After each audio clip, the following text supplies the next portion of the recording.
그는 강포를 행치 아니하였고 그 입에 괴사가 없으나 그 무덤이 악인과 함께 되었으며 그 묘실의 부자와 함께 되었도다.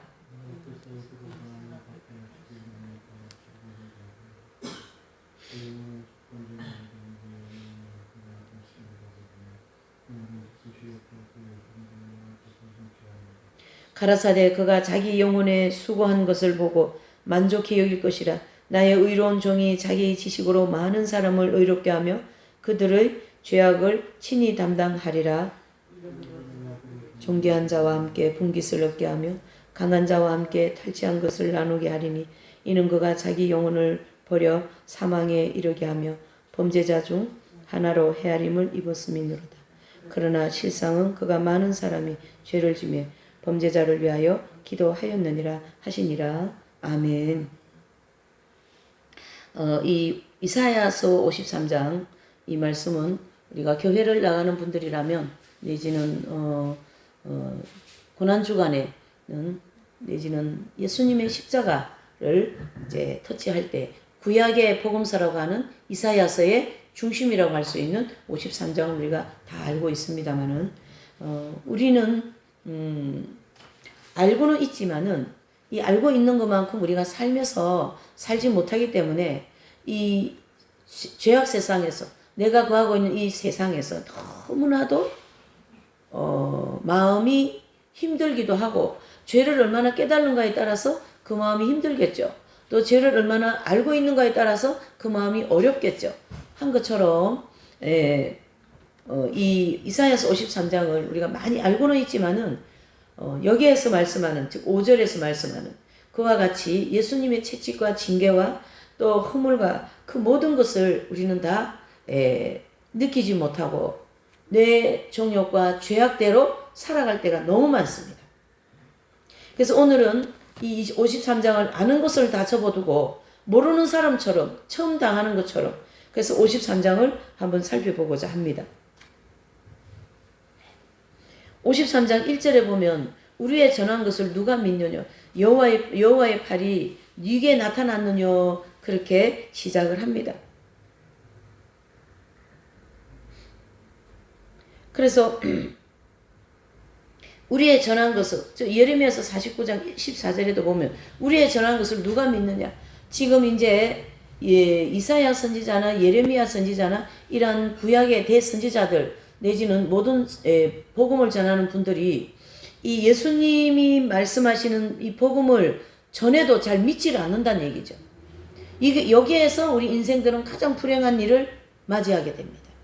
예수님이 전한 일에 대하여서 믿지 않는 것에 대하여서는 결국 우리의 책임이고 나의 책임인 거거든요. 그렇기 때문에 이 나의 책임은 내가 져야 되는 거죠.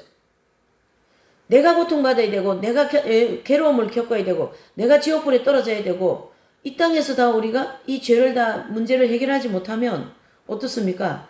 저기 또 심판대라고 하는 그 죄를 씻어야 되는 장소에 가서 또 죄를 닦아야 된다라는 얘기를 우리는 잘 알고 있습니다. 모든 것이 다 나의 책임입니다. 무엇은요? 믿지 않은 것에 대하여서.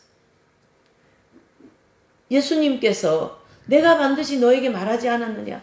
내가 너에게 이렇게 얘기하지 않았느냐? 너는 어떻게 했다? 믿지 않았다.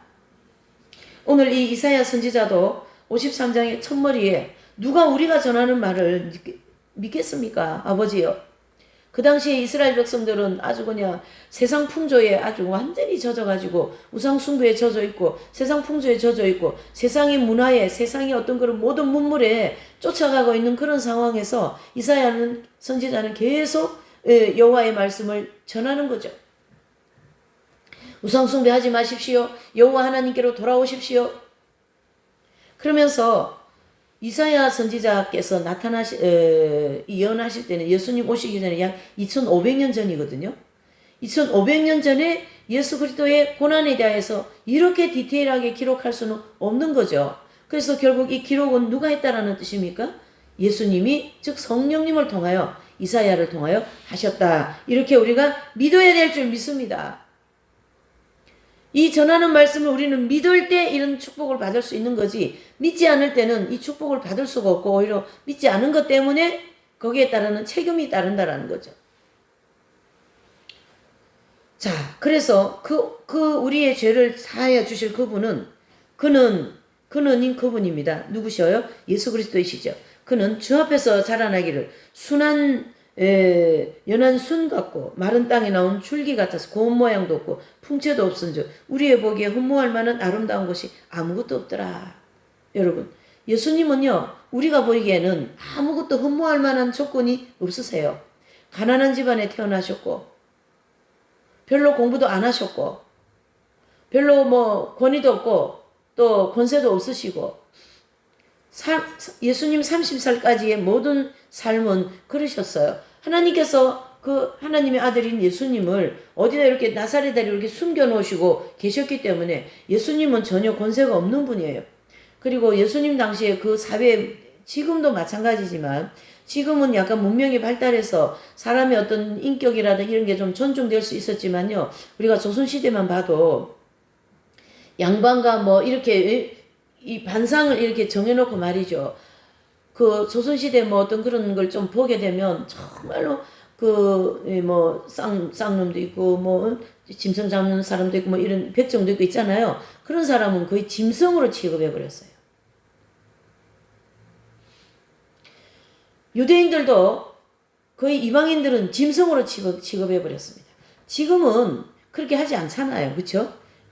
그만큼 이제 문명이 발달하면서 사람들이 의식이 깨었고 눈이 이제 깨었고 그래서 서로 존중할 줄도 알고 인격이 뭐다는 걸 아는데 이때만 하여도 거의 이방인들은 짐승같이 생각했어요.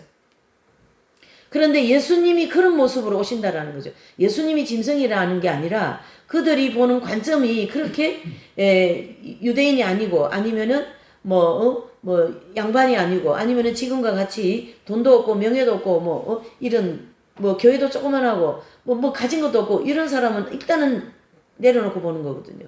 그거는 형제 자매도 마찬가지입니다. 부모 형제도 마찬가지입니다. 이러한 인간 세상에서 예수님이 유독 왜 그러한 통로를 통하여 오셨냐 말이죠. 어떤 통로를요? 아무 볼품이 없이 오셨다라는 얘기입니다. 우리가 이 대목, 즉 2절에서 큰 마음을 품어야 될 줄 믿습니다. 예수님은 아주 순한 줄기에서 순이 나는 거예요. 그 순은 아무 힘이 없어요. 우리가 저 밖에 나무 한 가지 하나에도 막 이제 봄이 되니까 어떠셔요? 막 순이 막 조그만하게 나는데 너무 이쁘고 사랑스럽기는 하지만 거기는 아무 뭐가 없습니까? 열매도 안 되고 어떤 큰 나무 같으면 이제 우리 길을 지나가다 보면 나무가 이제 겨울 가지가 되었다가 이제는 막 조그마한 싹이 이렇게 나잖아요. 걔는 아무것도 할 수가 없습니다. 그 가지에 나는 순은 아무것도 할 수 없어요. 그냥 뭐에 불과합니까? 깨끗하고 연한 순에 불과하다. 이렇게 우리가 생각을 해줘야 됩니다. 오늘 이 2절의 본문이 그런 것이죠. 근데 2절부터 시작해서 그분에 대한, 즉 그분에 대하여서 너무나도 우리가 이해할 수 없는 그 말만 계속 하는 거죠. 이 이사야 선지자가. 그는 멸시를 받고 시로 버림받고 강고를 많이 겪었고 질고를 아는 자다. 자, 여기에서 우리가 이 대목 3절 두 단락으로 나누면 좋을 것 같아요. 멸시받고 시로 버림받고 강고 많이 겪었고 질고를, 그러니까 그렇게 많이 겪은 분이라서 질고를 아는 자다. 멸시받는 사람을 안다라는 거고요. 그냥 문자 그대로 하시면 됩니다. 다른 해석을 붙일 필요가 없는 거죠. 무시당하는 사람의 그 아픈 마음을 알고, 억울한 소리를 해서 가슴 아프게 하는 그 사람의 마음을 알고, 억울한 일을 당하여서 그 고통스러운 마음을 부둥켜 안고 견디고 있는 그 사람의 마음을 아시고, 주님이 어떻게 한다요? 아신다. 그리고 주님이 우리에게 한 번씩 말씀하실 때 뭐라고 그러죠? 내가 너의 모든 걸 알고 있다. 그 한마디면 그냥 모든 그 아픔과 고통과 억울함과 막 억장 무너지는 그런 일들을 어떻게 해요? 그냥 또 볶는 녹듯이 이렇게 녹아버립니다. 주님이 어떻게 하신다 할까요? 아신다고 하니까 얼마나 감사한 일인지 모르겠어요. 주님이 알아주시니까 그냥 볶는 녹듯이 이 마음이 막 자, 후반부에 보니까 마치 사람들에게 얼굴을 가리우고 보지 않으면 뭘 받는 자 같아서 멸시를 당하였고 우리도 그를 기이 여기지 아니하였다. 여러분 예수님을 귀히 여기는 마음이 있으십니까? 한번 질문을 해볼게요. 예수님을 귀히 여기는 마음이 있는 사람도 있고 없는 사람도 있고 그냥 예수님이 예수님이지 나는 나다고 막 이렇게 막 어떻습니까? 죄와 정욕으로 막 그 강력한 자아 중심적인 성질 있잖아요. 그걸 가지고 하나님 앞에 막 들이밀어버리는 거예요. 자아 중심적인 거. 여러분 우리가 영적으로 살다가 보면요. 조금씩 우리가 그래도 성장을 해 나가는 입장에서 내 이 자아가 이 강력한 육의 세력이 얼마나 하나님을 대적하고 사는가를 조금이라도 아마 느끼는 분들은 계시는 줄 믿습니다. 하나님을 막 대적하는 거예요. 이 정욕이. 예? 정욕을 우리가 핵심 진리에서 정욕을 많이 공부하였는데요. 꼭 뭐 남녀간의 뭐 그런 음력 문제 그런 것만이 정욕이 아니라는 걸 알 수 있잖아요. 그렇죠? 하나님의 뜻에 불순종하는 건 다 정욕이에요. 다 자아예요. 다 하나님 중심적이지 않는 지옥 갈 세력이다. 이래 보셔야 됩니다. 하나님의 뜻에 순종하여서 나의 이 정욕의 세력들 불순종할 수밖에 없고 내 마음대로 살고자 하는 이 마음을 십자가 밑에 완전히 부어가는 그러한 사람이 될 때까지 우리는 악정고투를 해야 되는 거예요. 내 자신과 함께 내 자아와 함께 악정고투를 해야 되는 거예요, 여러분. 그것이 아니면은 하나님 앞에 갈 사람이 아무도 없습니다. 제가 지지난주에 인고의 삶이 좀 필요하다라는 얘기를 한 것, 그걸 제가 한 얘기인데도 그걸 잊어버리지 않고 있어요. 단어가 너무 중요하니까. 무슨 삶이 필요해요? 인고의 삶이 필요하다. 인고의 삶이란 이긴 자들에게 해당되는 것도 있겠지만 우리가 내 그릇이 사람마다 그릇이 있어요. 그쵸? 30%, 60%, 100에 되는 그릇이 있는데 하나님을 향한 어떤 그 믿음에 대한 그릇이 30% 있는 사람이 있고 60% 있는 사람이 있고 100% 있는 사람이 있는데요. 나름대로 30, 60 있는 사람들 그 선상에서 자기 나름대로 자신과의 싸우는 악정고투를 하고 있다 이렇게 봅니다. 그 자체를 우리는 인고의 삶이다 이렇게 받아들여야 되는 거죠. 그러한 인고의 삶을 통하여서 우리는 그 예수님의 그 엄청난 여기 지금 1절에서부터 3절까지 이 엄청난 멸시와 고난을 당하시는 그 예수님을 조금이라도 인식을 할 줄 아는 사람이 바로 제대로 된 사람이에요. 그것을 인식을 못하는 사람은 사람도 아니에요. 제가 이 말씀은 유튜브도 나가기 때문에 조심을 해야 되는데 이 말은 조심하고 싶지가 않아요. 예수님의 그 이 인고의 삶, 이 십자가의 엄청난 이 일들에 대한 겪으신 것을 조금 더 인식하지 못한다면 그 사람은 사람이 아니다. 나는 그렇게 보고 싶은 거죠.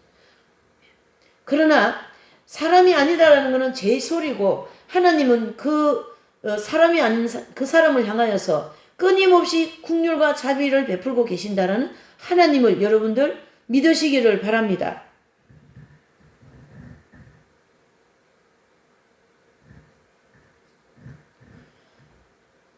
예수님은 멸시당할 때 우리는 그에게 귀를 기울이지 않습니다. 우리의 귀는 어디에 열려 있어요? 세상에 열려 있는 거예요. 어떻게 하면 내가 뭘 할까? 어떻게 하면 뭐 할까? 이런 데 다 열려 있는 이 귀가.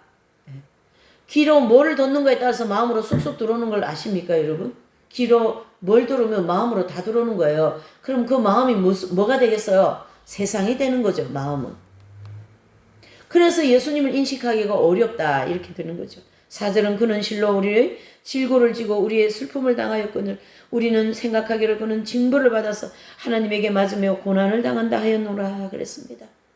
예수님이 십자가에 달려있는데 지금 나를 위하여 우리 가족을 위하여 나의 모든 아끼는 모든 사람들을 위하여서 예수님은 지금 십자가에 달려있는데 거기에다 대놔놓고 예수님 왜 이거 안 주십니까? 이거 어떡하랍니까? 왜 이러시냐고 그렇게 예수님을 지금 우리는 더 많은 매를질을 하고 있다. 이래 보셔야 됩니다.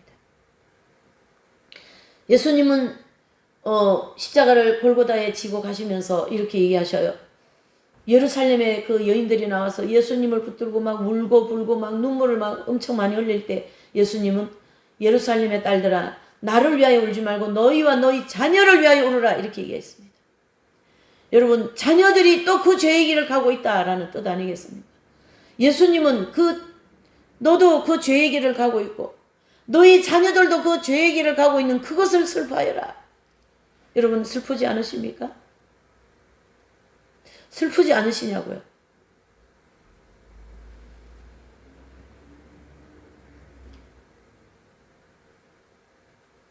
저는 자녀는 없지만 영에 있는 영으로 이렇게 자녀는 있다고 저는 생각합니다. 그런데 이 육의 자녀들이 이 세상에서 막 그 고통 속에 그래도 이게 뭐 고통인지 죄인지 뭐 정욕인지 이거 아무것도 모르고 크게 막 휘둘려 가지고 가는 그 젊은 특별히 청년들을 보면 너무나도 마음이 아파.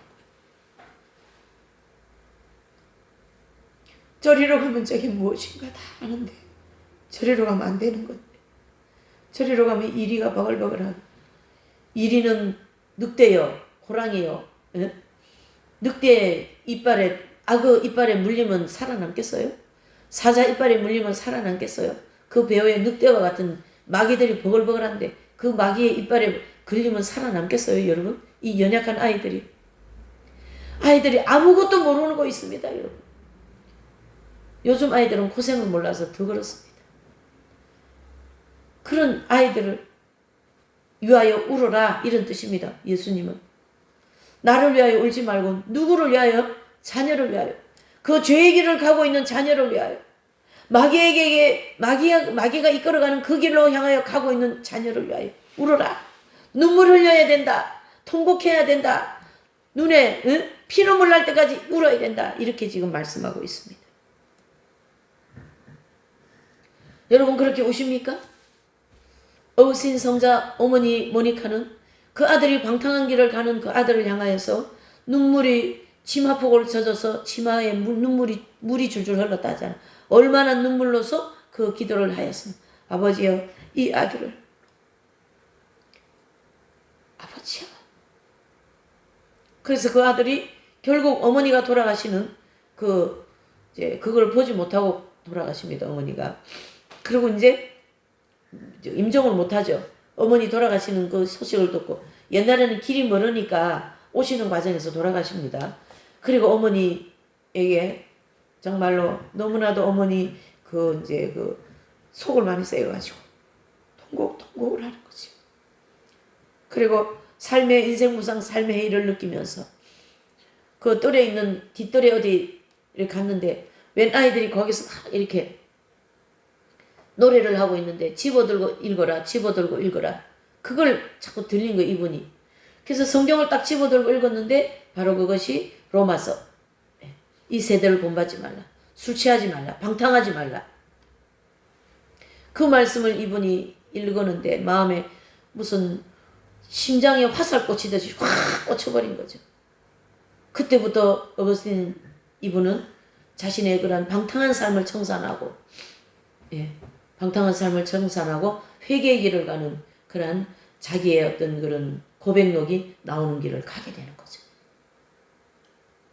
예수님은 여러분들에게 저에게 나를 위하여 울지 말고 누구를 위하여 너와 너의 자녀를 위하여 울라.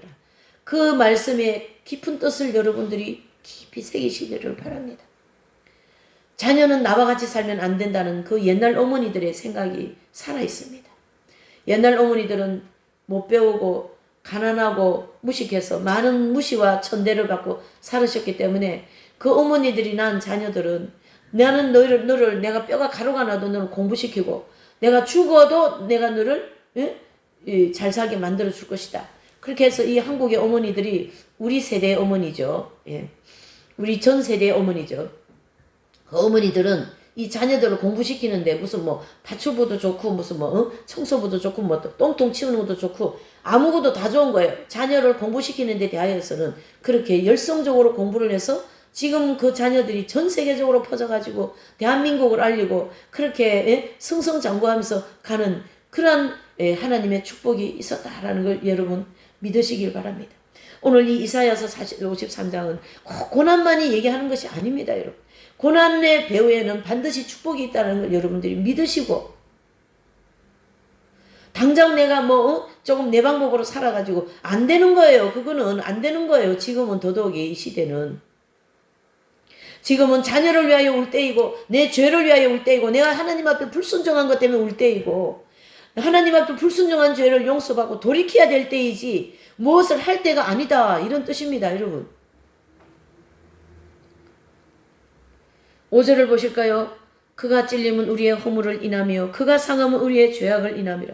그가 징계를 받음으로 우리가 평화를 누리고 그가 채찍에 맞음으로 우리가 나음을 입었다 그랬습니다. 예수님의 찔림, 가시관 찔림, 그 채찍 맞이 그건 다 우리의 허물입니다. 그가 예수님의 상함은 우리의 죄악, 우리가 이 죄악 문제를 어찌 할 수가 없지 않습니까, 여러분? 예수님이 이미 상해 주셨기 때문에 우리를 위하여 이 상하는 그 죽음을 주고 주셨기 때문에 우리의 죄는 이미 면제가 되는 것이죠. 그분을 믿음으로.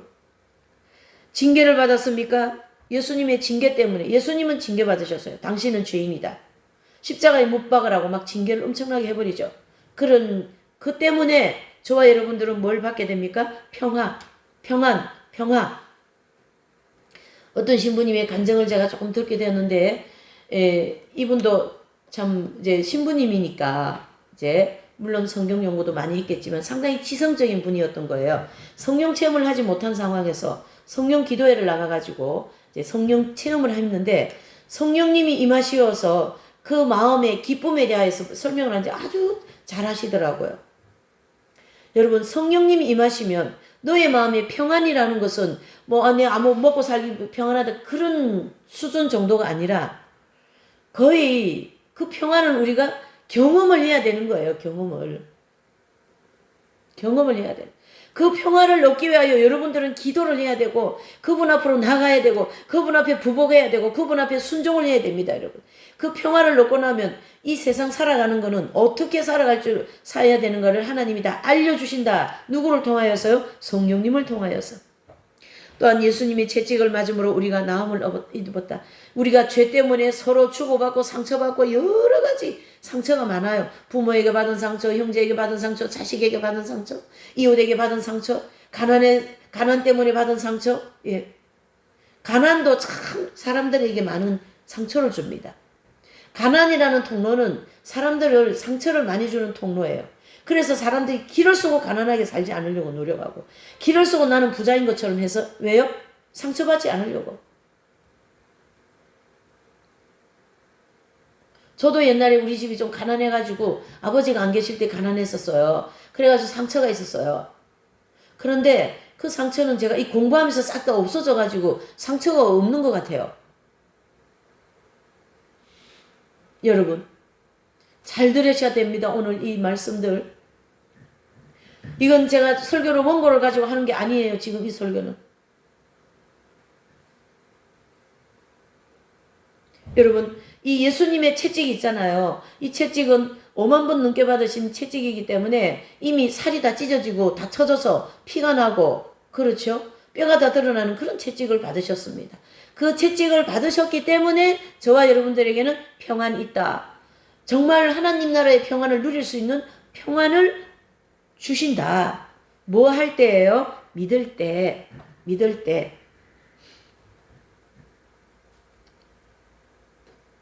이러한 고난 속에서도 허물과 징계와 채찍 속에서도 예수님은 양 같아서 제 갈 길로 가지도 않으시고 여호와께서 우리의 모든 이 엄청난 죄악들을 예수님께 전가시켜 버립니다. 그래서 속죄의 제사를 완성시키시는 예수 그리스도. 그래서 십자가와 우리의 질고, 십자가가 없으면 우리의 이 질고는 없어질 수가 없습니다. 십자가가 없으면 우리의 이 질고는 해결할 길이 없습니다. 예수님은 양 같아서가지고 채찍과 그 고난과 가시관과 모든 걸 받으시고 또 십자가에 못 박으시고 피를 물방울까지 다 흘리시는 기까지 아무 대항하지 않으시고 세상 죄를 지고 가는 하나님의 어린 양으로서 사명을 감당합니다. 7절에도 도수장에 끌려가는 어린 양, 털 깎는 자 앞에 잠잠한 양같이 입을 열지 아니하신 예수님. 8절에도 곤욕과 신분을 당하고 끌려갔으니 그 세대 중에 누가 생각하기를 그가 산자의 땅에서 끊어짐을 마땅하니 형벌받아 내 백성의 허물을 인함이라 하였으리요. 예수님이 그렇게 여러분 잘 들으셔요.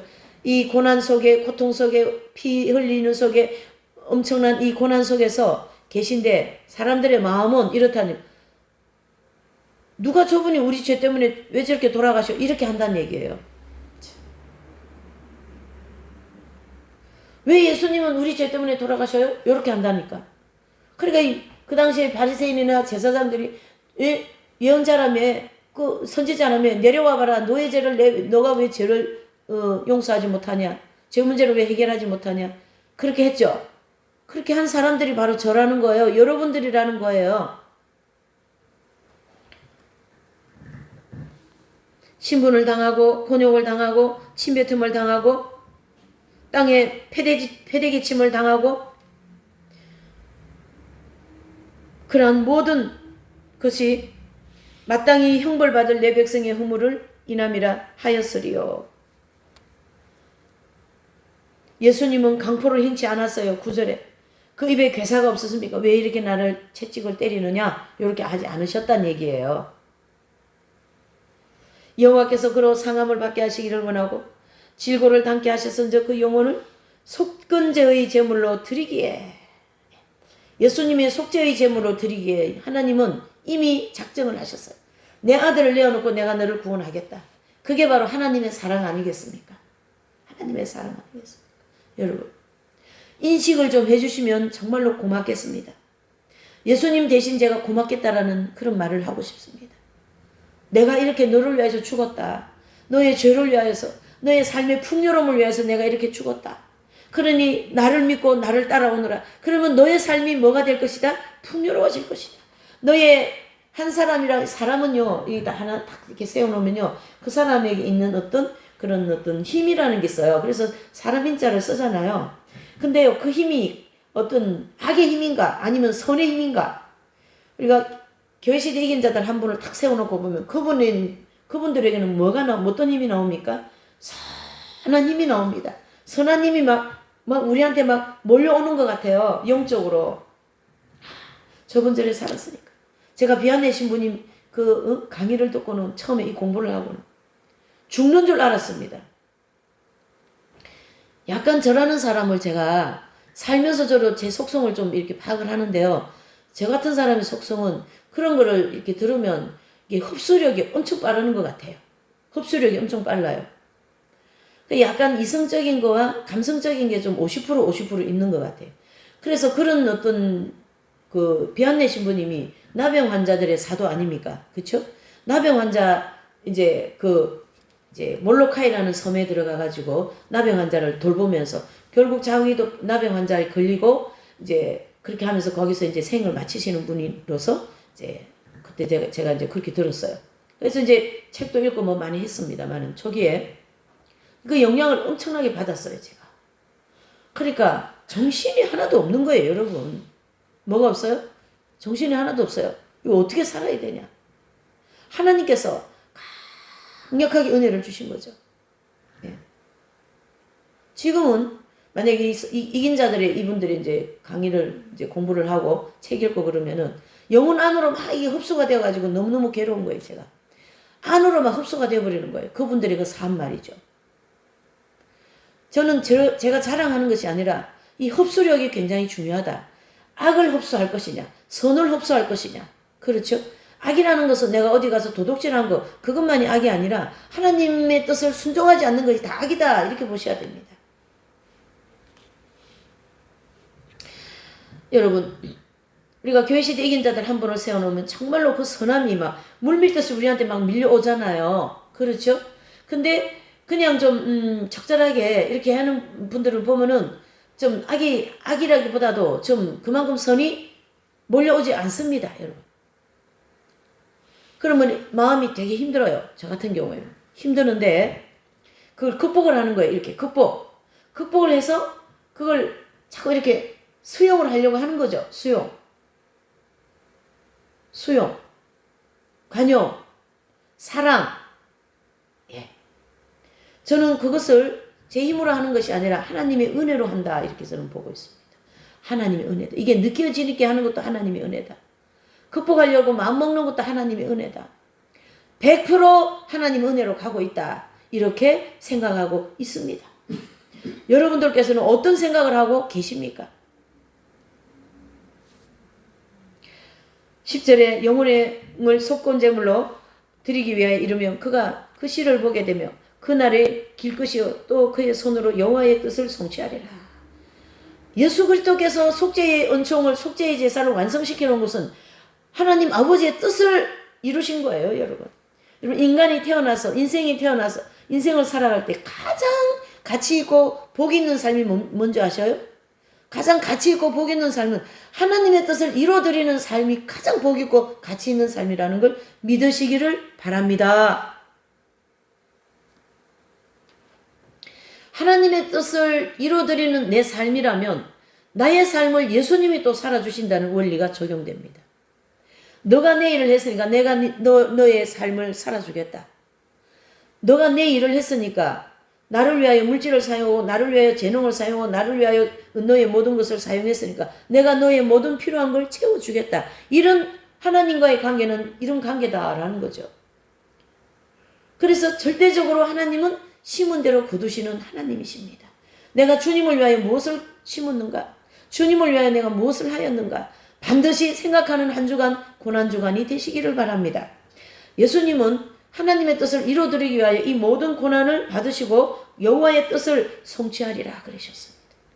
11절 가라사대 그가 자기의 영혼을 수고한 것을 보고 만족히 여길 것이라. 나의 의로운 종은 예수 그리스도를 가르치게 하고요. 자기의 지식으로 많은 사람을 의롭게 하며 그들의 죄악을 친히 담당하였느니라. 누구십니까? 인간의 몸을 입고 오신 예수 그리스도를 가르쳐 얘기하는 거죠. 이러므로 내가 그로 존귀한 자와 함께 분깃을 얻게 하며 존귀한 자와 함께 분깃을 얻게 하는 것은 예수님과 함께 우리에게 엄청난 분깃을 주시겠다. 아멘이십니까? 예수님을 위하여 내가 살았더니만 예수님이 나에게 분깃을 주셨는데 저는 이긴 자들에 대한 얘기를 많이 하는 사람 중에 한 사람입니다. 왜요? 그분들이 이 모든 말씀이 기준이 되어 있어요. 그러면 또 오해를 하시겠지. 아니 성경이 있는데 왜 그분들 자꾸 얘기하냐. 그게 아니고 순서를 잘 정해야지. 성경이 1번 그분들이 2번. 그것은 무슨 뜻이에요? 그분들이 성경대로 살았다 이런 뜻입니다. 그래서 하나님은 그분들을 어떻게 생각하시냐면 눈에 넣어도 아프지 않는 눈동자같이 생각하신다. 이렇게 웨슬레 목사님 말씀합니다. 그만큼 이 이긴 자들은 중요하다라는 얘기예요. 잘 들으셔야 됩니다. 그래서 이긴 자들이 받는 축복, 이긴 자들이 받는 분깃 여러분 잘 아시죠? 여호수아가 가나안 땅을 정복할 때 땅을 막 정복할 때 땅을 정복해서 12지파에게 나눠주잖아요. 그 모형적 진리적 그대로 잘 들으셔야 돼요, 여러분. 저는 너무나도 중요한데 여러분들이 얼마나 중요한지 몰라서 제가 자꾸 잘 들으셔야 됩니다. 이 얘기를 하는 거예요. 이긴 자들에게 주어지는 이 땅 분배, 분깃은 우리가 상상을 못한다는 걸 아셔야 돼요. 순교자 한 사람에게도 주어지는 분깃, 즉 상급이잖아요. 그 분깃은 부천시만하다 하잖아요. 부천시만인 거예요. 그만큼 엄청난 상급을 주십니다. 왜 주셔요? 주님이 너가 나의 삶을 살아줬으니까 내가 너의 삶을 살겠다. 그게 바로 이 말씀이잖아요, 여러분. 서두에서부터 1절부터 계속 예수님의 고난을 얘기해 오면서 뭐 지금 어떻게 풀어지고 있습니까? 예수님 그 고난 받으신 예수님의 삶을 내가 살아갈 때에 후반부에는 계속 이와 같은 축복을 하겠다 이런 뜻입니다. 주님은. 여러분 축복받기 싫으셔요? 축복은 육신의 축복만 받으면 그 망하는 길이요. 어느 집이 돈이 너무 많은 거예요. 이 집은. 아버지가 막 사업을 해가지고 지금 자손까지 3대 부자예요. 근데 너무 부자는 저주예요. 그것은. 물론 부자가 되어가지고 하나님 나라를 위해서 다 심어버리면 그거는 최고의 축복의 통로죠. 그렇게 하지 않는다는 얘기죠. 예수님을 모르는 부자들은. 그렇죠? 예. 그러나 콩고물이 많으면 고물이 떨어지는 데 있는 것처럼 뭐 사회도 환원도 하고 뭐 이런 거 하겠지만 물론 하나님께서도 그것도 좋게 보시는데요. 결국 예수 그리스도의 이름을 통하여 믿음을 통하여 얻어지는 분깃은 없다. 이렇게 보셔야 되겠죠. 상급이 없다. 이런 뜻입니다. 여러분 잘 들으셔야 돼요.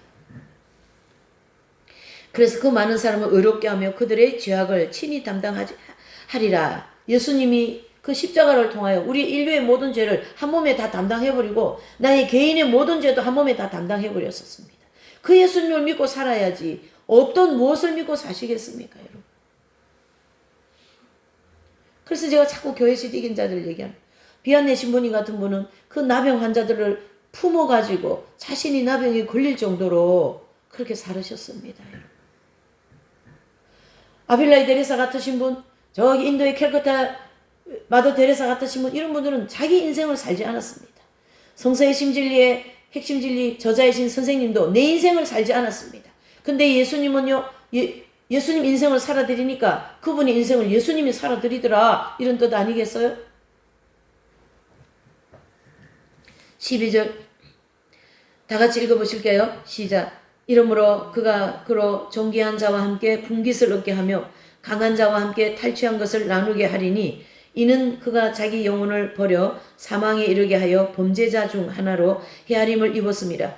그러나 실상은 그가 많은 사람의 죄를 지며 범죄자를 위하여 기도하였느니라 하시니라. 여기 이 본문 12절을 세 단락으로 나누면 내가 그로 존귀한 자와 함께 분깃을 얻게 하며 강한 자와 함께 탈취한 것을 나누며, 여기 탈취는요 무슨 말이냐면 옛날에는 전쟁을 나가면 그 많은 이제 탈취물을 가지고 오잖아요. 그것을 많이 가지고 오면 축복받은 걸로 생각을 하거든요. 그걸 인용한 거예요. 그래서 전쟁에 나와서 많은 탈취물을 가지고 와서 그걸 나누는 거죠. 예.